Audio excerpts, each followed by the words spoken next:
பிரண்டையை பற்றி தெரிந்து கொள்வோம். இதற்கு வஜ்ரவள்ளி என்று பெயரும் உண்டு. சாதாரண பிரண்டை, உருட்டு பிரண்டை, தட்ட பிரண்டை, முப்பிரண்டை என்று பல வகைகள் இருந்தாலும் 4 பட்டைகளை கொண்ட பிரண்டைகள் தான் நாம் அதிக காண்கின்றோம். இதை தான் நாம் அதிக பயன்படுத்துகின்றோம். பிரண்டையின் கனிகள் சிவப்பு நிறத்தில் உருண்டையாக இருக்கும். விதைகள் வழவழப்பாக இருக்கும். பூக்கள் மஞ்சள் நிறத்தில் இருக்கும். இதை வளர்ப்பதற்கு அதிக மெனக்கடல் வேண்டியதில்லை. ஒரு பற்றை எடுத்து வைத்தால் போதும், அவை வேக வேகமாக கொடி போல பற்றி கொண்டு வளரும். அதாவது பிரண்டையினுடைய சாறு உடலில் பட்டால் நமிச்சலும் அரிப்பும் உண்டாகும் என்பது குறிப்பிடத்தக்கது. பிரண்டையின் வேரும் தண்டும் மருத்துவ பயன்கள் உள்ளடக்கியது. பிரண்டை ஆயுர்வேத மூலிகை என்றும் அழைக்கப்படுகின்றன.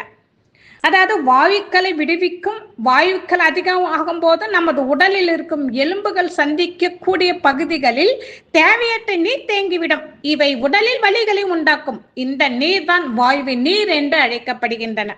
இது முதுகுத்தண்டு வழியாக இறங்கி சளியாக மாறி பசை போல கழுத்து பகுதி வழியாக இறங்கி வலி எங்கும் இறுகி முறுக்கும்.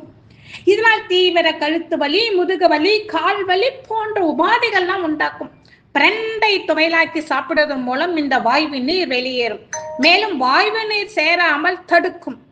வளரும் பருவத்திலேயே குழந்தைகளுக்கு கொடுப்பதன் மூலம் அவர்கள் வலுவான உடலை பெறுவார்கள். பிரண்டை துவையலை எப்படி செய்வது? அதாவது முற்றல் இல்லாத இளம் பிரண்டையை வாங்கி தோல் நீக்கி நார் எடுத்த பிறகு சிறு சிறு துண்டுகளாக நறுக்கி கொள்ள வேண்டும். இது கைகளில் நேரடியாக படும்போது நமைச்சல் மற்றும் அரிப்புகள் உண்டாக்கும் என்பதால் எண்ணெயை தேய்த்து கொண்டு நறுக்குவது நல்லது. நறுக்கிய பிரண்டை துண்டுகள் 1 கப்பு, உளுந்த பருப்பு 1/4 கப்பு, காரத்துக்கேற்ப வரமிளகாய், புளி கோலி அளவு, தேங்காய் சிறு துண்டு, உப்பு தேவைக்கேற்ப, அனைத்தையும் வானலில் எண்ணெய் விட்டு ஒன்றாக சேர்த்து வதக்கி ஆற வைத்து மிக்சியில் மையம் மாறி அரைக்க வேண்டும். பிரண்டை துவையல் இட்லி, தோசை, சப்பாத்தி அனைத்துக்கும் தொட்டு கொள்ளலாம். அதாவது சூடான சாதத்தில் நல்லெண்ணெய் சேர்த்து கலந்தும் சாப்பிடலாம். இப்படி குழந்தைகளுக்கு கொடுத்தால் சாப்பிட்டு விடுவார்கள். இதனால் சிறு வயது முதல் உடலில் வாயு நீர் தங்காமல் இருக்கும். எலும்பு வலுப்படுத்தும். கால்சியம் மாத்திரைகள் எலும்புகள் உற்பத்திக்கு நல்லது என்று மருத்துவர்கள் பரிந்துரைப்பார்கள்.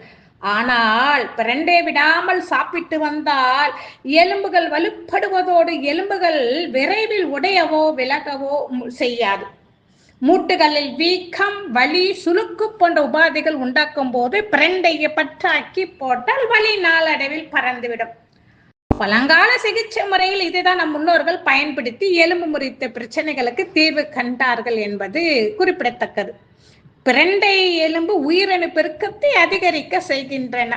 மூட்டுகளின் இயக்கம் சீராகவும் தீவிரமான கீழ்வாத நோயால் வலி ஏற்பட்டு அவதிப்படுவர்களுக்கும் வலியின் தீவிரம் மற்றும் அலட்சியை குறைக்க இந்த பிரண்டை உதவுகின்றன. எலும்பு பலமீனமானவர்களின் எலும்புகளை பலப்படுத்தவும் எலும்பு மூட்டுகளை வலுப்படுத்தவும் எலும்பின் அடர்த்தி அதிகரிக்க உதவுகிறது.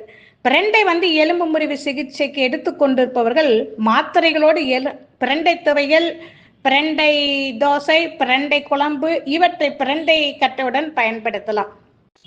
அந்த வாயு தொல்லையை எப்படி விரட்டுவது?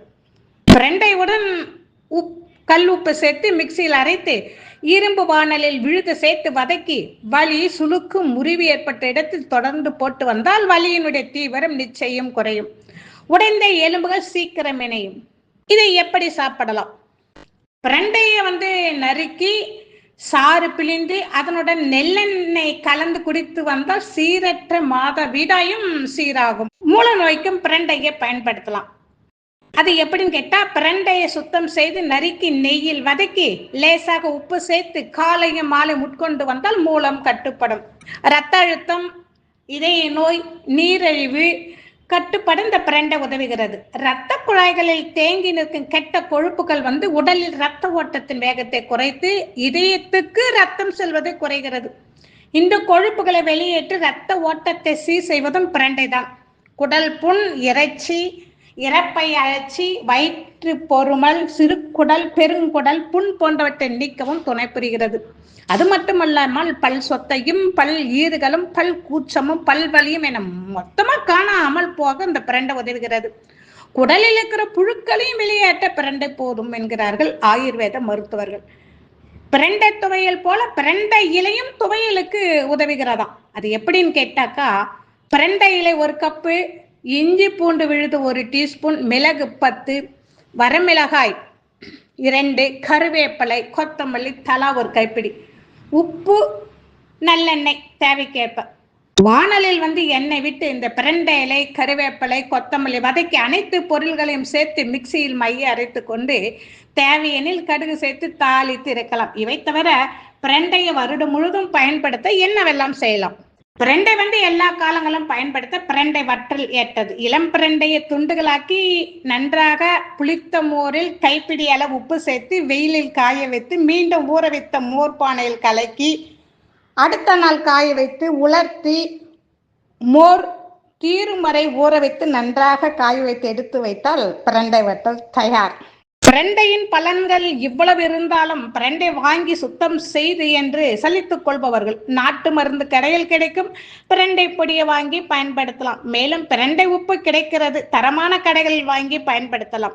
ஃப்ரெஷ்ஷாக கிடைக்கும் பிரண்டையில் பிரண்டை துவையல், பிரண்டை இலை துவையல் வீட்டில் செய்து சாப்பிட்டால் பலனும் கண்கூடாக காணலாம். இனி பிரண்டையை வாங்குவதோடு வீட்டில் வைத்திருத்தல் வேண்டும்.